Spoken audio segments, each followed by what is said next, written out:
Magandang araw po guys, no? So, good morning, good evening.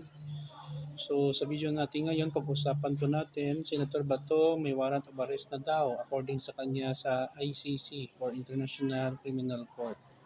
Before tayo guys magsimula, magpapasalamat po muna ako sa mga viewers, subscribers, at followers sa channel ko. Maraming salamat po sa inyong walang sawang panonood at suporta. Kung bago na kayo sa channel ko at gusto nyo video na ito, paki-like lang po, share, and huwag kalimutang mag-subscribe. May nabasa po akong balita at in-interview si Senator Bato de la Rosa na mayroon na daw siyang warrant of arrest sa ICC or International Criminal Court.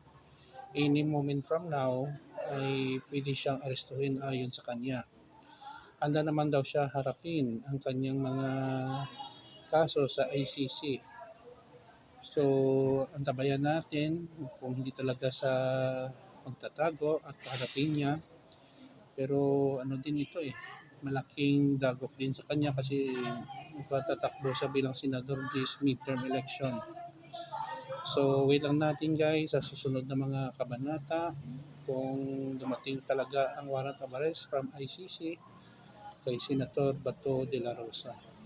Ingat po tayo guys. Palagi, please like, share, and huwag kalimutan mag-subscribe. Maraming salamat po sa inyong panonood at suporta sa channel ko. Ito ang kaibigan si Jake. Paalam.